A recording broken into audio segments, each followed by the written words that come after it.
Tapi saya kasih pesan, untuk yang sudah berkesadaran, kalau ada orang yang berkeluh kesah, curhat, jangan buru-buru dikatakan, alah kamu yang gitu aja dicurhatkan. Jangan. Saya lebih besar dari itu, malah kamu yang curhat pada orang itu. Betul nggak? Kan sebetulnya ketika kita bicara begitu, kita jadi berbalik curhat. Ngerti nggak? Ada orang lain curhat, ingin menyampaikan keluh kesahnya. Baru sebatas begitu langsung dipotong. Alah, itu mah gak seberapa. Saya juga, malah dia yang curhat sama orang itu. Betul nggak? Jadi kalau berhadapan dengan situasi seperti itu, sudah jadi pendengar yang baik saja. Kalau dia merasa lega dengan curhatnya itu, sudah dengarkan saja. Karena apa? Setiap orang kan kapasitasnya berbeda. Bagi kita itu bukan masalah. Bagi dia masalah, makanya curhat kan begitu. Itu yang namanya kebijaksanaan. Makanya jangan suka motong pembicaraan orang. Itulah kita harus selalu waspada, luas pengetahuan, bijaksana dalam bersikap, supaya kita menjadi sumber cinta bagi semua orang. Sehingga orang itu nyaman bertemu kita. Nah, bagi mereka yang apa saja menjadi beban, bukan menjadi tantangan, kan sebetulnya ya cuma dua solusinya. Saya kasih solusinya dua.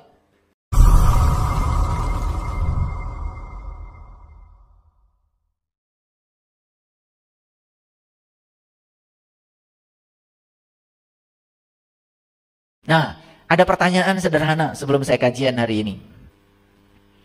Masih ada nggak dalam hidupnya merasakan hidup itu sebagai beban? Masih ada? Masih ada? Oke. Ya, tidak usah dijawab keras-keras. Karena saya juga udah tahu. Kan dari wajahnya kelihatan ya. Yang hidupnya beban dengan yang hidupnya sudah penuh dengan sukacita. Kelihatan. Ya. Nyanyi nggak bisa. Joget nggak bisa. Ada musik padahal sudah jiwanya itu sudah meronta-ronta pengen joget. Tahan. Ya. Hidup yang semacam itu ya tidak bisa dinikmati, tidak bisa dirayakan. Hidup terlalu serius. Akibatnya cepat tua. Proses kematian sel dalam tubuh begitu cepat. Bahkan orang yang stres itu 1 hari ya bisa mengalami kematian sel dalam tubuhnya 17 miliar sel dalam 24 jam itu. Bisa dibayangkan ya? Kalau sel-selnya mati, berarti tubuh ini secara perlahan sudah mengalami kematian. Kematian lebih cepat. Akibat apa? Akibat merasakan hidup sebagai beban. Hidup bukan sebagai tantangan. Ya, kenapa? Karena sudut pandang terhadap kehidupan sempit. Oleh karena itu, menjalankan ritual-ritual agama tanpa kesadaran tidak akan membuat kita semakin luas pengetahuannya, tidak akan semakin luas sudut pandangnya, malah semakin sempit.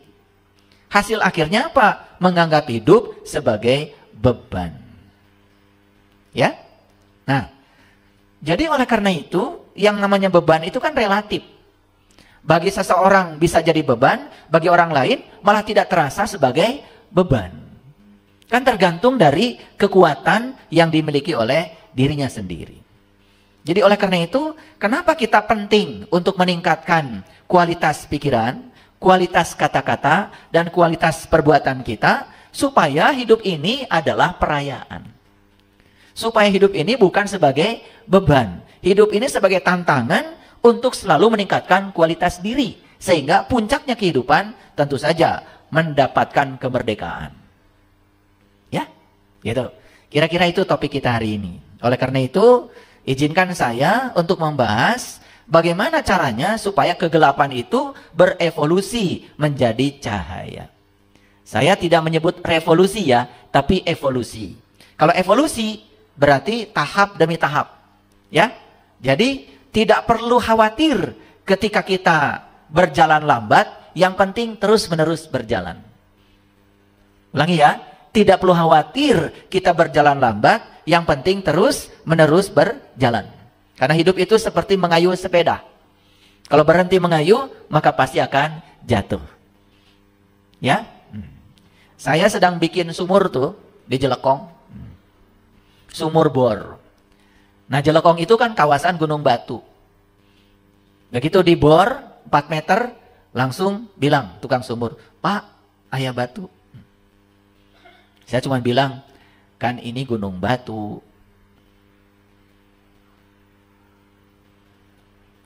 Terus saya bilang, mau pindah. Apa kalau pindah kamu punya jaminan di tempat baru itu tidak ada batu? Udah terang Pak. Karena tidak tahu, sudah. Cari alat, berapapun harganya, saya beli. Gak apa-apa. Sudah, langsung saja. Teruskan saja. Baru 7 meter, ketemu lagi sama saya. Pak, ada batu lagi. Kan ini gunung batu. Gak apa-apa. Terus 9 meter, ada batu. 14 meter, ada batu. Belum ketemu air kan? Bayangkan ya, kalau kita ketemu batu berhenti, pindah ke tempat lain. Ketemu batu lagi berhenti, pindah ke tempat lain. Bisa jadi kita menghabiskan banyak uang, umur, betul nggak? Waktu dan air yang dicari tidak ketemu. Sebulan setengah akhirnya bikin sumur, dan sekarang air bening dari sumur itu sudah keluar. Sorak semuanya. Pada kedalaman 40 meter. Padahal di kedalaman 37 meter belum ketemu air, hampir saja ini tukang sumur berhenti. Nah, kita itu sering berhenti di saat kesuksesan hampir datang menjelang karena kita tidak punya sudut pandang yang luas. Berbeda sedikit dengan pasangan, bukan diteruskan, malah berpikir cari yang baru. Sama seperti bikin sumur, wal angges-angges. Gak akan beres-beres. Nah, ketika kita meninggalkan ya semua perjuangan kita yang lalu karena ada hambatan, apa yang terjadi? Kita tidak dapat apa-apa. Bayangkan ya, kalau si tukang sumur itu berhenti pada kedalaman 37 meter, padahal 3 meter lagi dia akan mendapatkan air. Kan dia juga tidak dapat bayaran dari saya. Betul nggak? Itulah gambaran kehidupan kita. Kita itu sering sekali berhenti di titik di mana yang kita cari hampir ketemu. Kadang-kadang kita sering berubah dengan apa kata orang tentang diri kita. Baru saja orang bilang, ini itu, langsung sudah mundur, mengkerut. Kapan kita akan menjadi seorang pemberani kalau kita tidak berhadapan dengan situasi yang menakutkan? Karena keberanian itu hanya akan muncul kalau kita bisa melewati situasi yang menakutkan. Yang penakut selamanya akan penakut. Makanya saya sering mengatakan, hanya orang yang berani tersesat yang tidak akan tersesat dalam hidup ini. Coba yang takut tersesat, kan nggak kemana-mana. Diam saja di kamar, betul nggak? Merasa paling benar. Lalu tidak mau mendengar pengetahuan baru dari orang lain. Ya tersesat selamanya. Coba kalau keluar dari kamar. Gak apa-apa tersesat. Kan bisa nanya orang. Betul nggak? Yang penting keluar dari kamar. Tersesat itu hanya terjadi apabila kita keluar dari kamar. Betul nggak? Kalau diam di kamar kan tidak pernah mengatakan kita tersesat. Tapi selamanya tersesat. Hanya yang berani tersesat yang tidak akan pernah tersesat. Itulah pentingnya keberanian. Ya? Oke. Saya tahu ya, nggak usah ditanya. Jadi, yang disebut dengan makanan, hati-hati. Bagi golongan darah A, makanan tertentu bisa jadi nutrisi. Bagi golongan darah B, makanan tertentu bisa jadi racun. Contohlah yang sederhana, susu. Bagus kan? Ternyata menurut riset, susu bagi golongan darah A, itu bisa jadi racun. Kecuali difermentasi dulu, baru jadi nutrisi. Tapi bagi golongan darah O, susu diminum langsung, ternyata itu jadi nutrisi. Jadi tidak semua hal yang sama akan memberikan efek yang sama pada setiap orang. Karena setiap orang itu unik.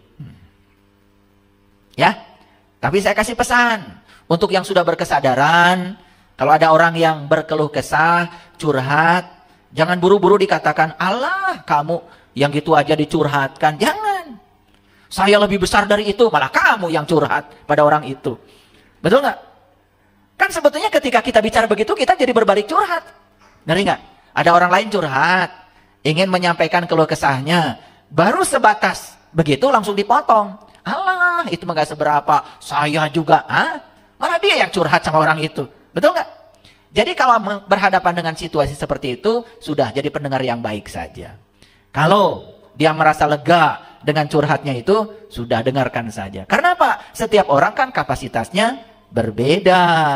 Bagi kita itu bukan masalah. Bagi dia masalah, makanya curhat, kan begitu. Itu yang namanya kebijaksanaan. Makanya jangan suka motong pembicaraan orang. Itulah kita harus selalu waspada, luas pengetahuan, bijaksana dalam bersikap, supaya kita menjadi sumber cinta bagi semua orang. Sehingga orang itu nyaman bertemu kita. Paham ya? Oke. Nah, Bagi mereka yang apa saja menjadi beban, bukan menjadi tantangan, kan sebetulnya ya cuma dua solusinya. Saya kasih solusinya dua. Ini yang masih beban hidupnya cuma dua. Satu, miliki keyakinan. Keyakinan apa? Keyakinan bahwa segala sesuatu dalam hidup ini pasti berubah.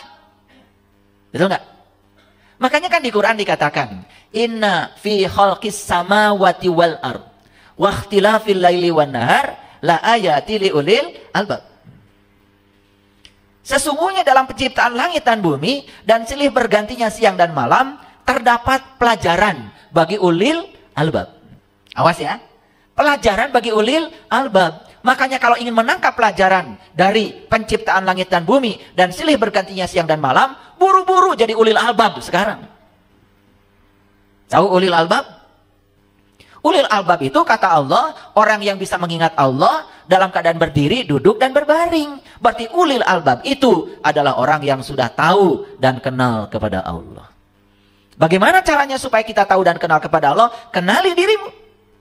Karena kata Nabi, siapa yang kenal dirinya, maka dia akan kenal pada Tuhannya. Jadi sebetulnya selalu apapun masalah kita, apapun penderitaan kita dalam hidup, sumber utamanya adalah karena kita tidak kenal jati diri kita sendiri. Itu masalahnya. Tapi itu diabaikan oleh kita. Ya. Jadi yang pertama, untuk mengubah agar kegelapan menjadi cahaya, agar beban itu menjadi tantangan, maka kunci yang pertama adalah miliki keyakinan. Keyakinan apa? Keyakinan bahwa dalam hidup ini tidak ada yang abadi. Siang itu tidak abadi, akan berganti malam. Malam juga tidak abadi, akan berganti siang. Yang abadi adalah perubahan, yaitu siang dan malam. Kalau pikiran kita sudah mati nih, ya, tidak punya keyakinan itu, seakan-akan kita akan sengsara selamanya, ya sudah. Siapa yang bisa mengubah nasib kita kalau bukan diri kita sendiri? Yuk sekarang miliki keyakinan, ya, miliki keyakinan bahwa hidup tidak selamanya begitu, ya. Tetapi punya keyakinan itu saja tidak cukup. Tentu saja kita harus terus belajar. Yang kedua, nih solusi yang kedua apa? Berikan kebaikan sebanyak-banyaknya pada siapa? Satu, berikan kebaikan sebanyak-banyaknya pada pikiran. Caranya apa? Perluas pengetahuan. Dua, berikan sebanyak-banyaknya kebaikan pada perkataan. Mulai sekarang coba bicarakan yang kita suka dalam hidup. Jangan membicarakan yang kita tidak suka. Bicarakan yang kita suka. Itu doa yang sebenarnya. Dan yang ketiga, berikan kebaikan sebanyak-banyaknya pada perilaku kita. Ini, kalau kita menjalankan yang dua ini, ya Allah. Saya sudah cukup berpengalaman dengan ini, ya. Ternyata kegelapan pun secara perlahan akan berevolusi menjadi cahaya. Kan bagi orang kreatif, betul? Sampah saja bisa menjadi sebuah hiasan yang bagus. Sampah itu kan kegelapan. Ketika dengan kreativitas diubah, ya, secara kreatif menjadi menjadi kerajinan yang menakjubkan. Jadi sebetulnya di semesta ini, ya, tidak ada yang konstan. Tidak ada yang statis, semuanya dinamis. Terserah kita sendiri. Nah, mau menjadikan beban sebagai, mau menjadikan kesulitan sebagai beban, atau menjadikan kesulitan sebagai tantangan. Itu pilihannya ada pada diri kita. Pilihannya ada pada diri kita. Oke, saya kasih ilustrasi sederhana ya. Kalau saya memasukkan garam 1 sendok pada air 1 gelas. Kemudian diaduk. Apa yang terjadi? Asin. Bisa nggak kita mengambil lagi yang 1 sendok itu dari air 1 gelas itu? Bisa? Susah. Nah, gimana caranya supaya tidak terasa asin? Gimana caranya? Tambah lagi airnya. Tambah lagi airnya. Tambah lagi airnya. Tambah lagi airnya. 1 drum airnya ditambahkan. Masih asin? Apakah yang 1 sendok dari air itu kita keluarkan? Tidak. Yang 1 sendok tetap tinggal dalam air. Tapi sekarang airnya ditambah. Apa yang terjadi? Karena ditambah airnya, yang 1 sendok tidak terasa asin lagi. Seperti itu beban hidup bagi orang. Maaf ya, ekonomi susah, badan sakit-sakitan, ya, rumah tangga banyak konflik, dengan orang lain juga banyak konflik, negatif semua hidupnya. Persis seperti garam 1 sendok, nggak bisa dikeluarkan, nggak bisa, karena itu karmamu, itu datamu, nggak bisa dikeluarkan. Yang bisa dilakukan adalah tambah air, tambah air, tambah air. Jadi yang bisa dilakukan adalah menambah kebaikan. Tambah kebaikan pada pikiranmu. Ngaji kesadaran. Kayak gini. Ya. Jadi sesekali ngaji itu ngaji kesadaran. Ya. Saya tidak merendahkan yang ngaji, ngapalin ini, ngapalin itu, baca ini sekian kali, nanti utang lunas. Ya terserah itu kalau percaya. Betul nggak? Malah terlalu banyak baca itu bukan nggak lunas, bukan utang lunas. Malah yang terjadi utang tambah banyak, kan nggak kerja. Betul nggak? Kan aneh, betul nggak? Baca ya rojak 1 juta kali, ya tambah nggak kerja. Malam nggak tidur, besok mau kerja pusing, kelayangan, betul nggak? Memangnya duit itu punya kaki? Kan nggak punya. Uang itu harus dijemput dengan tangan kita, betul nggak? Kalau ingin banyak uang, 1, jemput uang itu karena nggak punya kaki. Yang kedua, belajar berbagi, belajar memberi, uang akan datang. Karena rezeki itu seperti ayam. Kalau ayam dikejar, mau ditangkap, susah. Tapi kalau kita menabur beras, ayam datang. Kayak gitu. Jadi kalau kita kesulitan selama ini, 1, tanya dirimu. Jangan-jangan itu rezeki yang Allah titipkan padamu hanya untuk dirimu sendiri. Lupa berbagi kepada orang lain. Bahkan untuk diri sendiri saja, pelitnya auzubillah. Hidup kayak gitu, nggak bisa dinikmati. Jangan dikira loh, orang yang mengumpulkan rezeki itu dikira bahagia. Tidak. Ya. Bahkan rezeki banyak bagi orang yang sempit sudut pandangnya malah jadi neraka. Tapi rezeki banyak bagi orang yang luas sudut pandangnya jadi surga. Coba, dulu sebelum punya apa-apa, kan biasa. Setelah punya apa-apa, bikin benteng rumah tinggi-tinggi. Kan takut. Betul nggak? Kenapa takut? Takut dirampok, takut diambil orang. Karena dia tidak pernah berbagi. Kalau kita berbagi kepada orang lain, semua orang di sekitar kita akan menjaga kita. Kita dijaga oleh mereka. Yang menjaga kita itu cinta kasih. Tidak usah cari ilmu teterak di kadek. Cari ilmu supaya uang ngadek. Itu yang namanya ilmu sakti itu. Jadi kesaktian itu adalah kebaikan kita. Karena kebaikan yang akan menjaga kita. Gak usah pakai pengawal. Gak usah pakai ngiung-ngiung, gak usah. Gak usah. Semua orang di semesta ini sama pentingnya kok. Sama pentingnya. Jangan merendahkan orang. Jangan karena kita jabatannya tinggi, merasa lebih penting dari orang lain. Gak ada pejabat kalau gak ada rakyat. Pagi-pagi semua orang juga sama ingin ke kantor. Sama pentingnya. Yang ke pasar sama pentingnya walaupun jualan. Bahkan bagi saya, orang yang tidak baik pun dibutuhkan oleh semesta ini. Betul nggak? Bagaimana kita bisa menjadi orang baik kalau tidak ada mereka? Bukankah kelihatan kita sebagai orang baik ketika kita bisa baik pada mereka? Kalau merekanya tidak ada, kita pun tidak bisa menguji seberapa baik kita. Betul apa tidak? Maka terima semua orang itu apa adanya. Jangan merasa diri lebih penting dari orang lain. Allah itu tidak akan melihat jabatan kita. Allah tidak akan melihat status sosial kita. Allah hanya akan melihat cinta kasih kita. Allah hanya akan melihat seberapa besar cinta kasih kita. Allah juga tidak akan melihat seberapa tinggi Anda sekolah. Allah tidak akan melihat seberapa banyak pengetahuan yang Anda miliki. Tapi yang akan dilihat oleh Allah cuma 1. Seberapa besar cinta kasihmu pada semua orang, pada semua makhluk. Kenapa kita selama ini tumpul cinta kasih kita? Karena kita kehilangan empati. Kenapa kita tidak punya empati? Karena kita tidak pernah melibatkan emosi kita kepada orang lain. Sesekali coba belajar untuk menjadi seperti orang lain. Ketika orang lain mengeluh kepada kita, tempatkan diri kita sebagai dia. Ketika orang lain susah, tempatkan sekali-kali kita menjadi dia. Asah empati kita. Asah empati kita. Itu yang akan kemudian membuat derajat kita semakin tinggi. Empati. Lihat orang lain susah, kita diam. Dan terus menerus hidup mewah. Tanpa ingat kepada orang lain. Kita sudah kehilangan empati.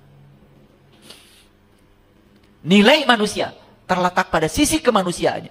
Dan kalau manusia sudah hilang kemanusiaannya, bagaimana dia disebut manusia?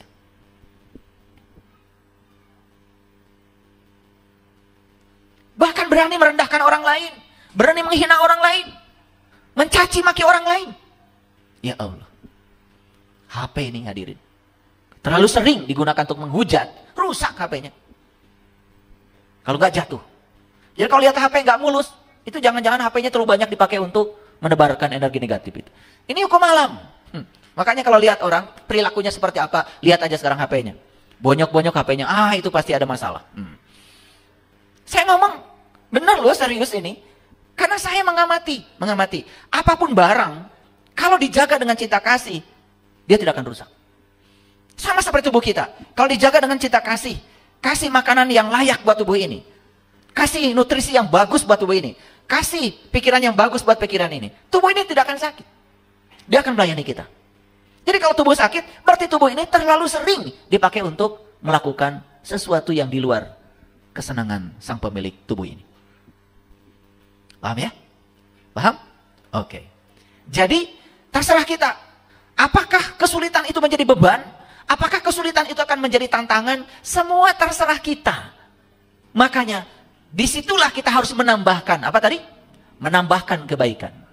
Makanya cuma 2 solusinya. 1, miliki keyakinan bahwa segala sesuatu pasti berubah. 2, miliki semangat untuk menambah kebaikan. Pada apa? 1 pada pikiran, 2 pada kata-kata, 3 pada perbuatan. Tambahkan sekarang kebaikan. Percaya sama saya. Sebesar apapun beban itu akan hilang dengan sendirinya. Sebesar apapun beban itu akan hilang dengan sendirinya. Dan ketika kita sudah tidak merasa terbebani, berlaku hukum alam semesta, like attracts like. Yang serupa akan menarik yang serupa.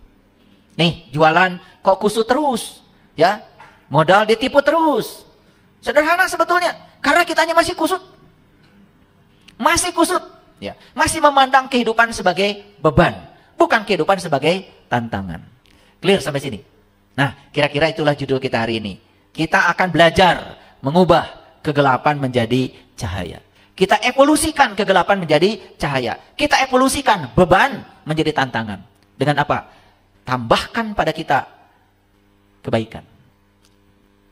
1, tambahkan kebaikan pada pikiran, banyak belajar.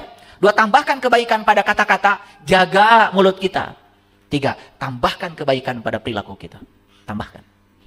Sederhana kok, sederhana. Mau nambahkan kebaikan? Ya, sederhana. Sangat sederhana. Begitu pergi ke apotek, saya pernah menyaksikan seseorang lagi ngitung duitnya 2.000-an. Dia lihat resep, ngitung lagi duit. Dia resep, ngitung lagi duit. Saya bilang sama istri saya, kayaknya dia lagi bingung. Dah, ambil resepnya.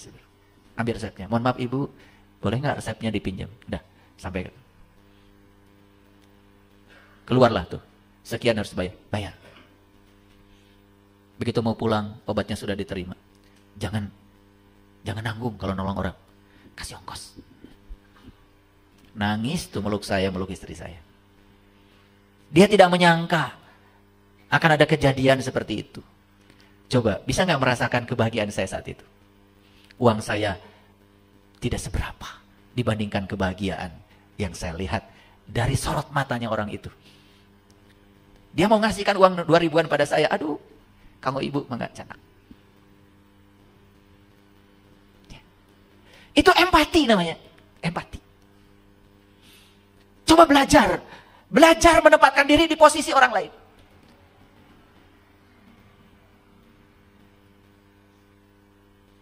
Itu hadir. Belajar. Asah diri ini, asah. Kalau kita dapat berkah, rezeki berlimpah, hati-hati, bukan untukmu. Itu titipan dari Allah, titipan. Akan dihadirkan orang-orang yang datang kepadamu untuk minta tolong. Tolong mereka.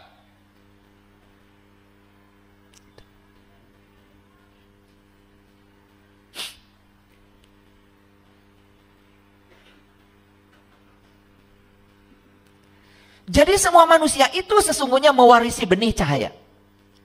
Namun benih itu ada yang jatuh di pinggir jalan, ada yang jatuh di bebatuan, ada yang jatuh di semak belukar, ada juga yang jatuh di tanah yang subur. Jadi kita ini sebetulnya datang ke semesta ini dikasih benih, diwarisi benih. Namanya benih cinta kasih. Semua kita ini dikasih benih cahaya. Kenapa? Ketika Allah sudah selesai menciptakan tubuh ini, yang Allah tiupkan ke dalam diri kita adalah ruhku, bagian dari dirinya. Yang maha welas, maha asih, maha gagah, maha luas, maha lembut. Melekat di situ. Jadi semua kita tentu mewarisi benih itu. Siapapun, tanpa kecuali. Bangsa manapun, suku manapun, Allah maha adil. Semua kita adalah hambanya Allah. Kalau kita mau menghambakan diri kepada Allah, siapapun itu. Gak peduli, ya, turunan siapa. Gak peduli. Kalau kita mau memuliakan diri kita, kita akan dimuliakan oleh Allah. Yuk, sekarang tanya. Benih itu oleh kita ditanam di mana? Jangan-jangan benih itu ditanam oleh kita di pinggir jalan. Kesapu sama mobil, hancur berantakan benih itu. Atau benih itu oleh kita ditanam di bebatuan. Akarnya tidak menghunjam ke bawah. Tidak tumbuh menjadi tanaman yang subur. Atau benih itu ditanam oleh kita di semak belukar. Apa yang terjadi? Benihnya tidak tumbuh. Semak belukar yang tumbuh mati. Karena apa? Tertimbun oleh pertumbuhan semak belukar. Hadirin. Kalau benih itu kita tanam di tanah yang subur, kita tempatkan di tanah yang subur, dia akan menjadi benih yang istimewa. Dia akan menghasilkan buah.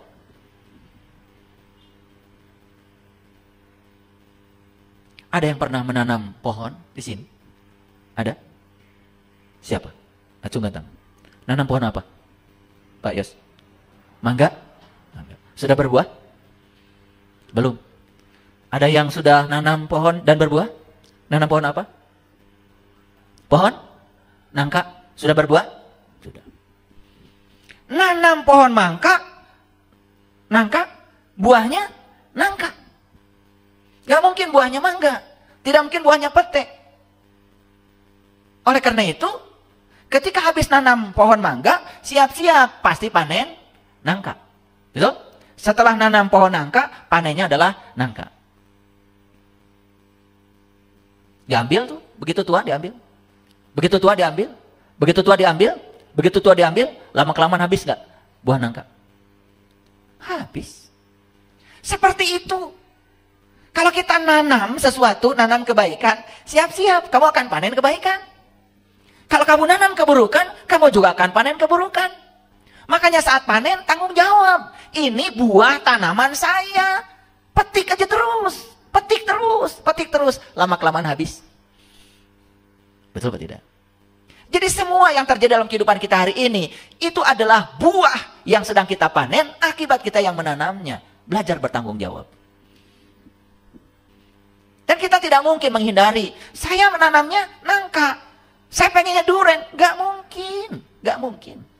Nah itulah ketidakpuasan dalam hidup selalu lahir dari keinginan. Ulangi ya. Ketidakpuasan dalam hidup selalu lahir dari keinginan. Selalu tidak puas pada orang. Kenapa? Kita ingin setiap orang seperti yang kita mau. Begitu orang tidak seperti yang kita mau, kita tidak puas. Lalu menolak orang itu. Betul apa tidak? Mau sampai kapan? Keinginan itu gak ada akhirnya, hadirin. Gak ada akhirnya. Yuk, sekarang kita tanya. Kita tanya ya. Jujur ya. Nah, kita diwarisi benih cahaya. Kita diwarisi benih cinta kasih oleh Allah saat kita datang ke semesta ini.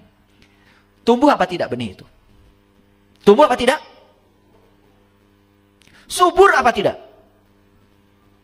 Mungkin tumbuh, tapi karena nanamnya di bebatuan, akarnya tidak menghunjam. Mungkin tumbuh, cuma nanamnya di semak belukar. Mungkin tumbuh, ya, tetapi salah nanamnya. Tidak di tempat yang subur. Akibatnya nggak panen-panen. Apalagi nanamnya pinggir jalan. Sebentar juga kelindas mobil. Apalagi ke bawah angin. Betul apa tidak? Nah, sekarang tinggal tanya. Kenapa ya benih itu pada orang lain tumbuh, kok pada saya tidak tumbuh? Satu masalah kita. Masalah kita adalah sempit sudut pandang. Kata-katanya selalu negatif, perbuatannya pun selalu negatif. Itu doa kita.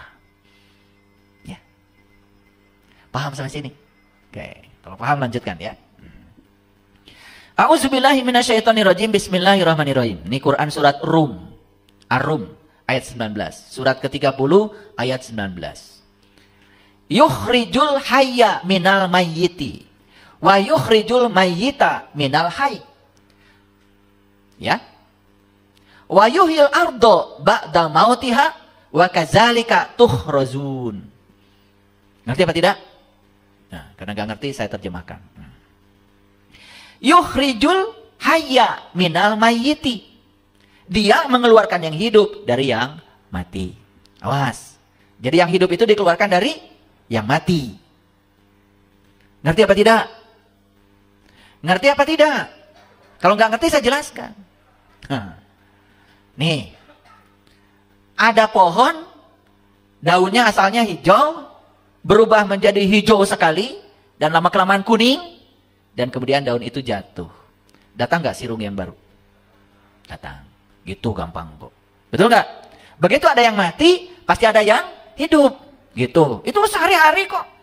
Nggak usah pusing. Makanya itu pentingnya kita belajar sains. Makanya orang-orang bijak mengatakan, daun kuning yang jatuh itu tidak usah disesali. Karena besok juga akan jadi daun muda yang tumbuh lagi. Gimana proses alamnya? Ketika jatuh, dia akan jadi membusuk. Membusuk akan jadi humpus. Setelah jadi humpus kan diserap akar. Betul nggak? Tumbuh lagi kan yang baru. Itu yang dikatakan ya Allah mengeluarkan yang hidup dari yang mati. Paham? Jadi yang hidup itu dikeluarkan dari yang mati. Belum jelas? Saya tambah lagi. Banyak nggak di bumi ini yang sudah mati ribuan tahun yang lalu? Jutaan tahun yang lalu? Ya, kemana mereka tubuhnya? Kan menyatu dengan bumi. Betul? Betul? Kan di tanah yang kita tanam itu, kita nanam singkong, nanam jagung, nanam padi. Kan kita juga tidak tahu. Siapa tahu di situ ada tubuh-tubuh leluhur kita yang sudah menyatu kembali dengan bumi, entah di mana kuburannya. Mungkin ada peristiwa alam yang menyebabkan air bah atau banjir bandang, sehingga tubuh ini sudah menyatu dengan bumi. Ketika sudah menyatu dengan bumi, tubuh ini kan menjadi material bumi, jadi mineral, bukan? Diserap nggak oleh akar? Jadi apa? Kan jadi buah yang baru. Nah, buah yang baru dimakan siapa? Dimakan manusia. Jadi apa? Kan jadi air mani. Jadi sel telur. Betul nggak? Disemaikan cinta kasih. Ketemu. Jadi nggak yang baru? Makanya tubuh ini terus bersiklus. Dan ini hukum alam. Anda mau yakin, tidak yakin, hukum alam akan berjalan. Tidak bergantung keyakinan Anda. Bahwa siklus kehidupan sudah jelas di mata kita terjadi. Betul? Betul, Pak? Coba kita pikirkan lagi. Ya, Bapak Ibu. Ya, semua material yang hidup, yang pernah hidup, kan pasti akan kembali ke bumi. Betul nggak? Nih, saya kasih tahu. Tubuh kita ini sama nggak dengan tubuh orang tua kita? Sama. Kan tubuh ini satu sel dari ayah, satu sel dari ibu. Berarti tubuh ini leluhur bukan?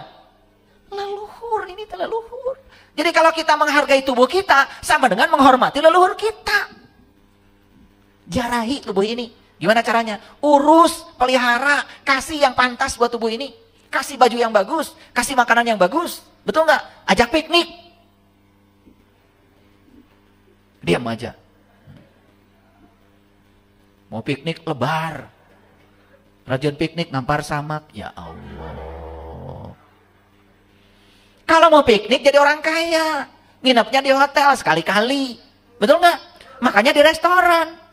Piknik Mekah. Sare di mobil. Ya Allah, asup angin. Padahal duitnya ada. Karena kita tidak memantaskan diri. Lebar.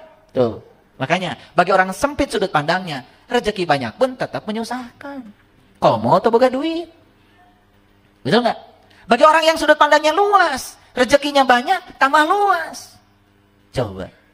Itulah sudut pandang. Sudut pandang itu sangat berbahaya. Ulangi. Dia mengeluarkan yang hidup dari yang mati. Kata siapa? Kata Allah. Bukan kata saya. Jangan menyerang saya. Yukhrijul hayya minal mayyiti. Wa yukhrijul mayyita minal hayy. Dan Allah bilang, dia juga mengeluarkan yang mati dari yang hidup. Ulangi ya. Yang hidup dikeluarkan dari yang mati. Yang mati dikeluarkan dari yang hidup. Kan begitu. Jadi artinya ini siklus. Habis mati hidup, habis hidup mati. Habis mati, hidup lagi. Kan begitu. Itu namanya siklus. Itu hukum alam. Nah, dan dia menghidupkan bumi sesudah matinya. Nah, secara syariat bumi ini yang kita duduki. Tapi secara hakikat bumi itu adalah diri kita, jasmani kita, tubuh kita. Kapan tubuh ini hidup? Biasanya setelah mati. Betul nggak? Kapan kita ini bangkit? Biasanya kan setelah mengalami berbagai peristiwa yang